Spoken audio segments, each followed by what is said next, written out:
여러분 안녕하십니까? 백만개미 한성우입니다. 6월의 마지막 날 6월 30일 수요일 날 시장 정리를 하겠습니다. 뭐 아시는 것처럼 간밤에 뉴욕 시장은 별 특징이 없이 3대 지수 모두 보합권에 마감을 했습니다. 그래서 10년 만기 채권도 뭐 그렇게 약간 올랐지만 뭐 거의 움직임이 없고 뭐 WTI 기준으로 유가도 조금 오르긴 했지만 그렇게 뭐 많은 폭으로 오를 수 없다. 그러니까 전반적으로 전체적인 시장의 특징은 없어요. 없는 그런 상태로 미국 시장이 마감을 했습니다. 근데 우리 시장은 오늘 그 코스피 코스닥 양시장이 전부 그 상승 출발을 했습니다. 그래서 뭐 결과만 놓고 보면 두 시장 모두 지수가 상승으로 그 상승세를 그대로 이어가면서 끝낸 그런 하루였다 이렇게 보여집니다.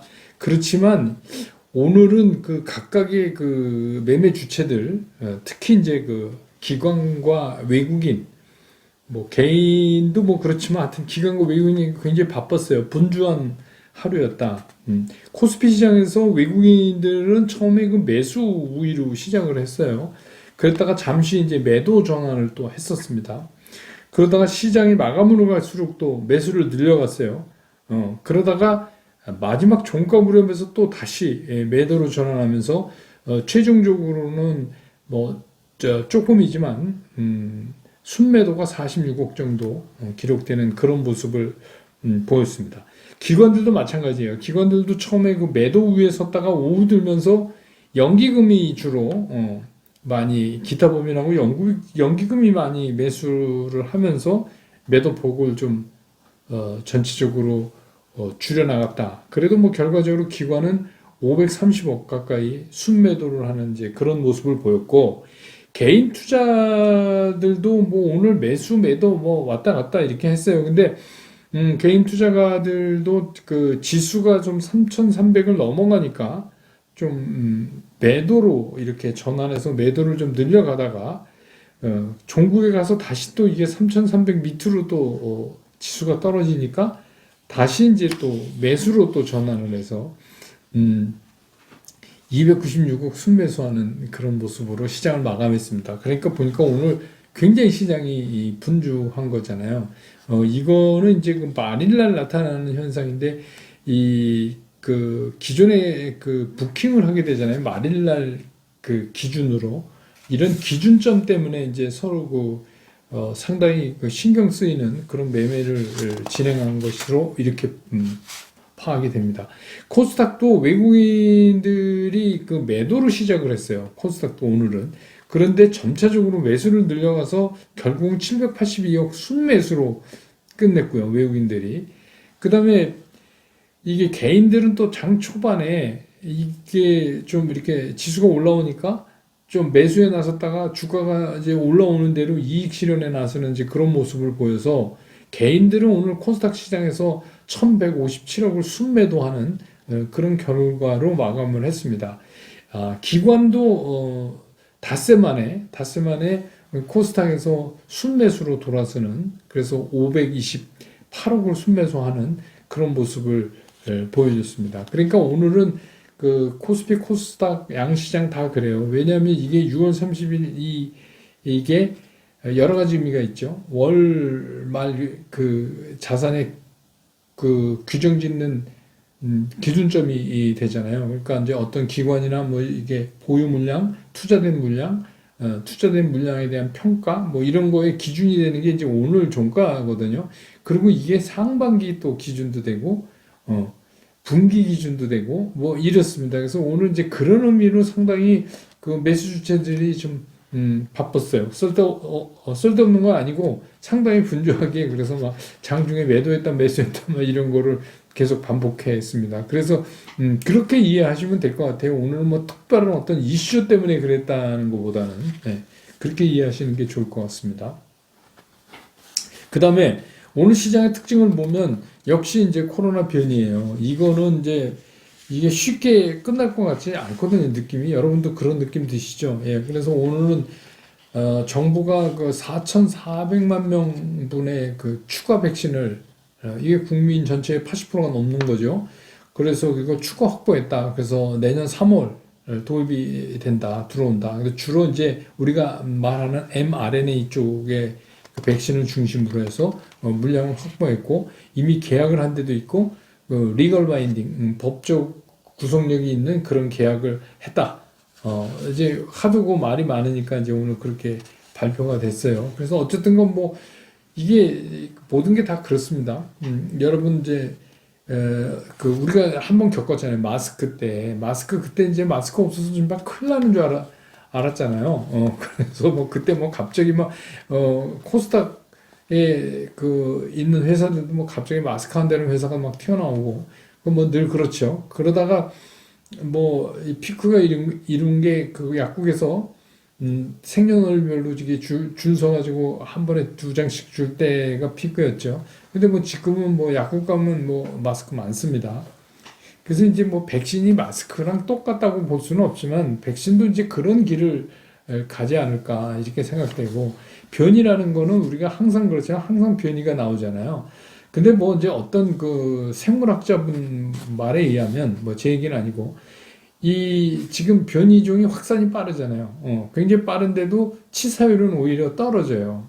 그게 이제 이 바이러스도 그렇게 진화를 한다는 거죠. 왜냐하면 처음에 굉장히 강했다가 숙주가 자꾸 죽으면 이 바이러스도 별로 좋을 게 없어요. 그러니까 숙주를 많이 살려두고 자기네들이 숙주 안에서 충분히 있다가 또 딴 데로 옮기고 뭐 이렇게 되는 게 편하다는 거를 이 병균들도 안다고 그래요. 그래서 뭐 아마 인류 역사가 시작된 처음에 감기는 지금 거의 코로나처럼 거의 뭐 걸리면 그냥 전부 죽는 정도의 병이 아니었나 그렇게 이제 예측하는 분들도 계시더라고요. 그래서 모든 질병이 처음 나왔을 때보다 치사율이 떨어지면서 그 대신에 전파 속도는 많아지고 그러다 보면 이제 나중에는 우리 조금 걸려서 뭐 요새 그렇잖아요. 일주일이면 난다는 일반 감기처럼 돼버리는 경향이 있다. 그런데 뭐 그거는 이제 시간이 많이 걸리겠지만 일단 이렇게 백신 쪽에서 이렇게 많이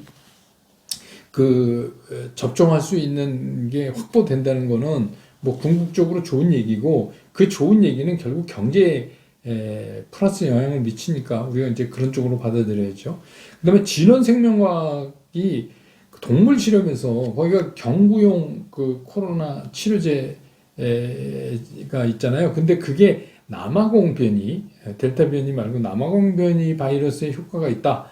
이런 얘기가 나오면서 오늘 또 그 해당 종목이 좀 올랐고 또 러시아산 백신 있잖아요. 여러분 그 스푸트니크 V인가 뭐 그게 그 델타 변이에 굉장히 강한 예방 효과가 있다라고 제조사가 얘기를 했어요. 이건 제조사가 이제 발표를 해서 여기에 관련된 주식들도 오늘 좀 움직였습니다. 그다음에 이제 그 요새 이제 제가 한번 여러 차례 말씀드렸죠. 해운 쪽은 선사가 주도하는 시장이 내년까지 계속될 수밖에 없다. 이렇게 뭐 그게 이제 뭐 BDI 지수나 상하이 컨테이너 지수나 그 어떤 걸 봐도 어느 쪽에든 해운 그 회사는 당분간 좋다 이런 말씀을 드렸잖아요. 근데 이제 정부가 해운 산업의 리더 국가를 만드는 전략을 세웠다. 그래요. 그런데 이게 뭐 아무튼 뭐 잘하자는 거니까 좋은 건데 그래서 선박금융을 30억 달러를 조성하고 2023년까지 해운 매출을 30조 달성하겠다. 이래요. 근데 이제 이게 해운이라는 게 이렇잖아요. 지금은 핫하지만 이게 이제 영원히 계속될 수는 없어요. 왜냐하면 또 이게 배가 금방 만들어지는 건 아니지만 또 이런 때 배를 막 많이 만들어서 이렇게 되면 또 우리가 늘 경험했듯이 또 배가 너무 많아져서 또 그런 이게 계속 되풀이가 되죠. 그래서 오늘 좀 해운 관련주들은 좀 올랐습니다. 그런 걸로. 그 다음에 이제 우리한테 좀 고무적인 소식이 하나 있었는데 그게 뭐냐면 이제 전기차 배터리 관련된 겁니다.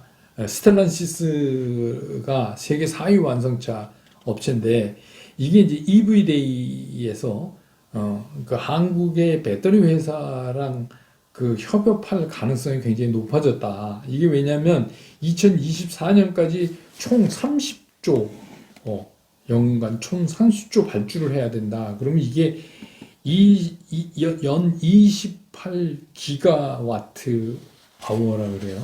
이게 어느 정도 물량이냐면 지금 그 조지아에 SK가 짓고 있는 공장이 그 캐파가 연 22기가와트라고 그러니까 어마어마한 거죠. 근데 이제 이 여러분들 의아하실 거예요. 이게 무슨 스텔란시스가 뭔데 세계 4대 메이커냐 이게 그런데 이제 이게 여러분 생소하지만 사실은 생소한 게 아니에요.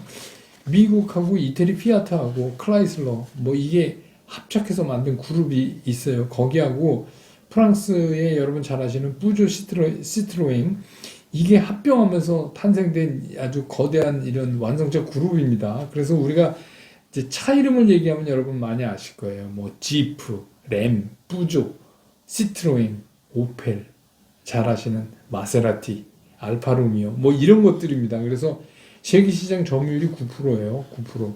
근데 이제 이게 이 정도를 발주한다.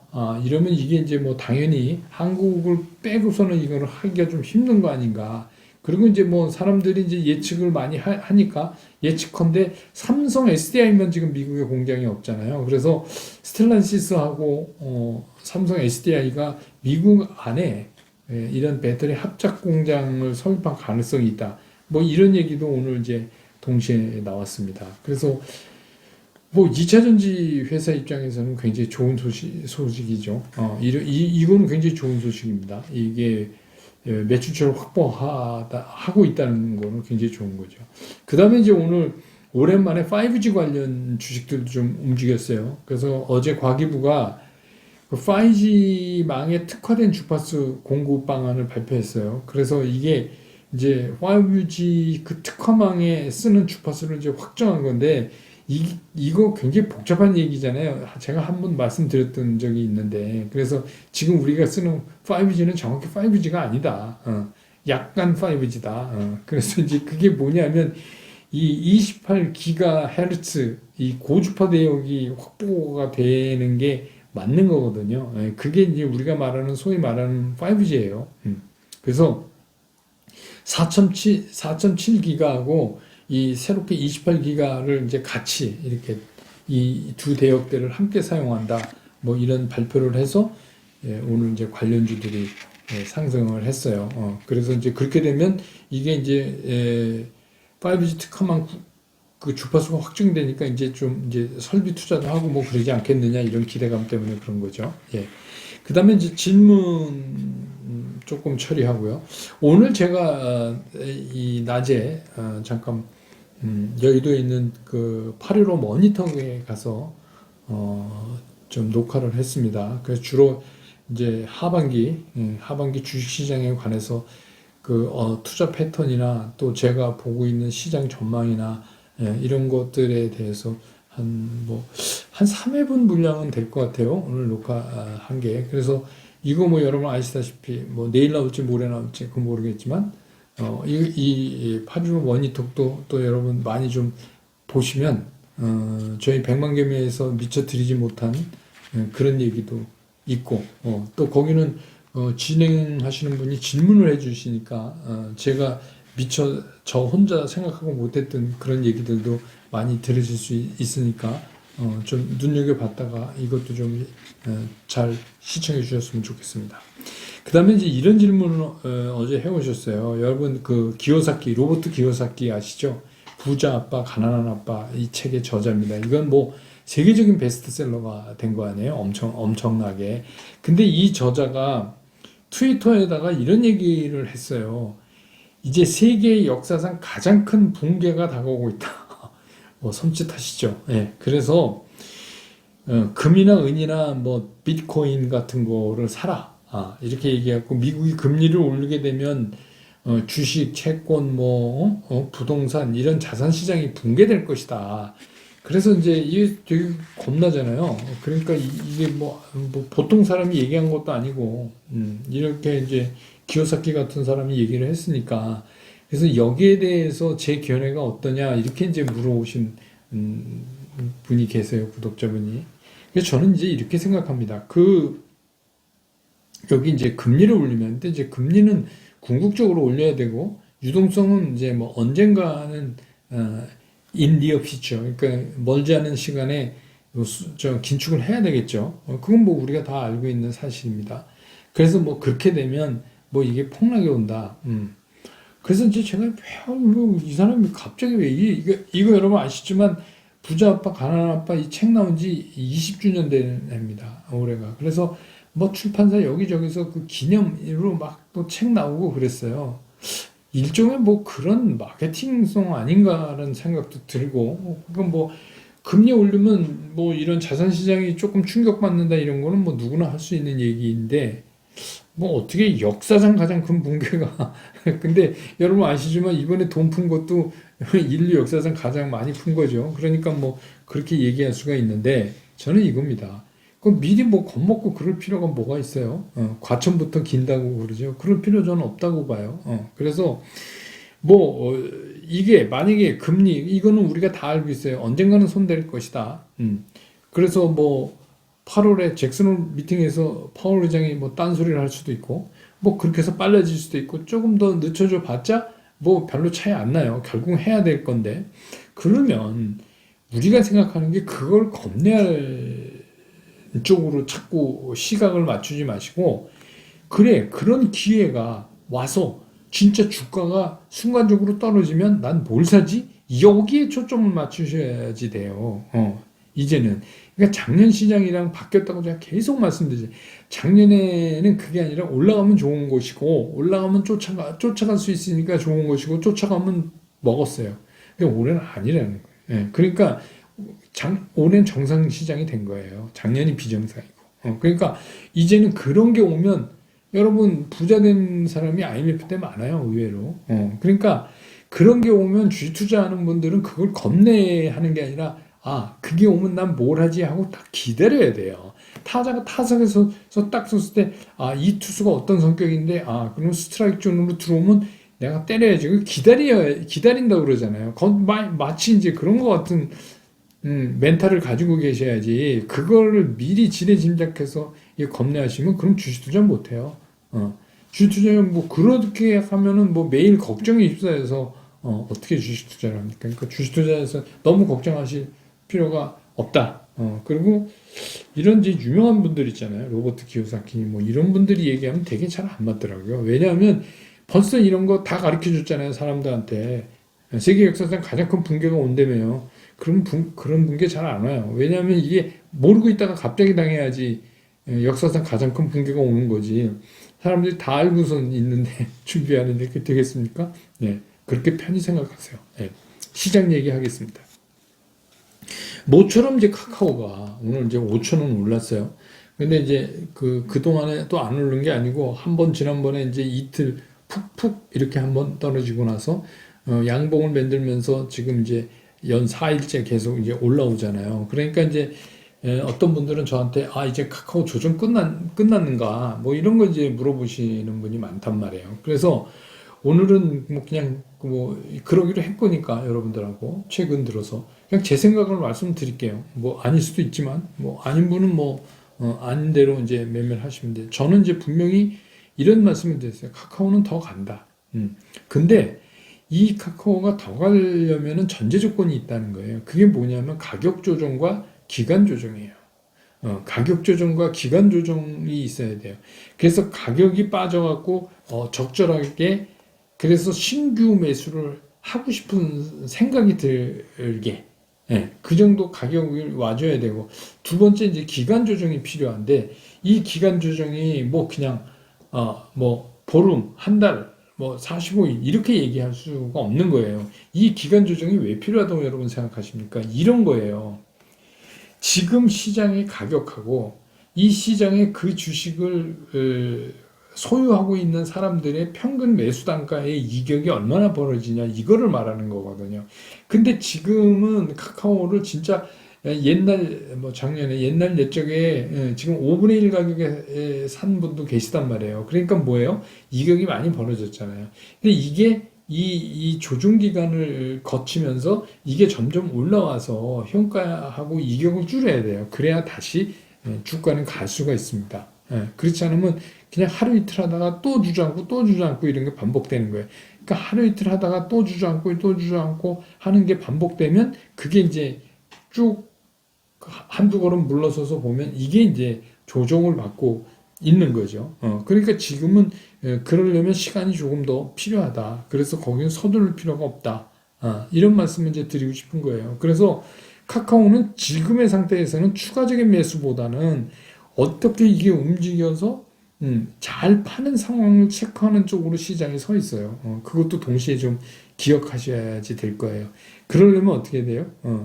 가격 조정과 기간 조정이 더 필요하다. 저는 이제 이렇게 보는 겁니다. 충분히 더 가겠지만 아직은 좀 그렇다. 이런 말씀을 드리고 시장은 이제 엎치락뒤치락하고 들쭉날쭉하고 또 막 이게 갔다 저게 갔다 하는 순환은 계속될 거예요. 오르내림 뭐 이런 거는 당분간 피할 수가 없어요. 왜냐하면 그렇게 하지 않을 수가 없는 시장 상황이라는 건 어저께도 제가 말씀드렸죠. 문제는 뭐냐면 그러면 여러분들이 생각하셔야 될 게 뭐냐면 지금은 그 좋은 주식은 싸게 사는 쪽에 이거를 시각을 맞추고 계셔야 돼요. 그러니까 이런 거죠. 주가가 오르면 내가 갖고 있는 것 중에서 이 정도 올랐으면 내 기대 수익을 초과하는데 그럼 일부를 내가 익절을 할까? 그거를 고민하시고 주가가 빠지면 좋은 주식을 분할해서 살 수 있는 타이밍에 온 건가? 이거를 확인하시고 이렇게 생각을 하셔야 되는데 보통 반대로 하시죠. 그래서 주가가 오르면 막 쫓아가서 이제 다시 가나 봐 이러고 막 사고 싶고 주가가 빠지면 역시 안 돼. 뭐 이렇게 이제 하잖아요. 그러니까 그렇게 생각하시면 안 돼요. 왜냐? 작년하고 달라졌어요. 전혀 다른 시장입니다. 그래서 제가 보기에는 작년이 비정상 시장이고 올해가 정상적인 시장이고 이제 올해가 점차적으로 남은 하반기에도 정상적인 시장을 갈 거예요. 그렇게 되면 뭐요? 큰 돈 벌기가 어려워요. 작년같이 뭐 사기만 하면 50% 이상 남고 이런 거는 꿈에도 못 꿉니다. 그러면 우리가 어떻게 해야 돼요? 기대 수익을 낮추고 정상적인 매매를 해야 돼요. 그러니까 매매하기가 힘들어요. 큰 돈 벌기가 힘들다는 얘기죠. 그리고 소위 말하는 주린이라고 말하는 초보자들이 돈을 벌기는 점점 더 어려워져요. 왜냐하면 초보자들은 그런 걸 잘 못 견뎌내고 반대로 하는 경향이 있으니까. 그래서 이제 앞으로도 제가 계속해서 여러분들하고 이런 얘기를 나누겠지만, 그러니까 제 입장에서는 자꾸 여러분들한테 이게 아마 이해가 잘 안 되실 거예요. 제가 관성에서 벗어나야 되고, 뭐, 쫓아다니면 안 되고, 뭐, 포트마다 운영을 다르게 해야 되고, 이게 무슨 소리인지 아직도 잘 이해가 안 되시는 분이 계실 거예요. 그래도 저는 끊임없이 말씀을 드릴 거니까. 특히 올 하반기엔 그렇게 안 하면 돈 벌기 힘들어요. 그러니까 그렇게 생각하시는 게 어떠실까. 그래서 이제 오늘까지 해서 또 올해도 반을 보냈잖아요. 저희가, 저희 당원 동지 여러분. 그런데 제가 말씀드린 대로 잘했으면 상반기에도 괜찮았어요. 수익이. 괜찮았어요. 그렇게 하시는 분은. 그게 뭐냐면 그냥 기대 수익을 작년보다 훨씬 낮게 낮추는 거예요. 그리고 그런 매매를. 그러니까 잘 못 파는 거를 초보자들이 잘 못 판다. 파는 게 어려워요. 그게 무슨 얘기냐면 전 무슨 말씀인지 알아요. 많이 먹고 팔려니까 어려운 거예요. 그냥 한 종목 가지고 끝장을 내려고 거기서 많이 먹고 팔려니까 못 팔겠어요. 파는 게 훨씬 힘들어요. 이런 얘기를 하시는 거예요. 기대 수익을 낮추면 잘 파는 길이 보여요. 그렇게 해서 어제 말씀드린 것처럼 3년 꼬개식으로 수익을 모아가는 게 그게 정상적인 시장이에요. 작년이 이상했던 시장인 겁니다. 그러니까 올해부터는 그렇게 하셔야 된다고 상반기 내내 말씀드렸고 오늘 상반기 마지막 날 또 강조드리고 그리고 저는 뭐 제가 백만개미 계속하는 한 앞으로도 하반기 계속 그 말씀을 이제 드릴 거예요. 그러니까 그렇게 하여튼 힘들어도 바꿔보세요. 그렇게 바꿔보시는 게 그게 이제 수익을 내는 방법이다. 이렇게 생각합니다. 오늘 영상은 이렇게 줄이고요. 내일 시장 끝난 다음에 저는 다시 여러분 곁으로 돌아오겠습니다. 여러분 고맙습니다.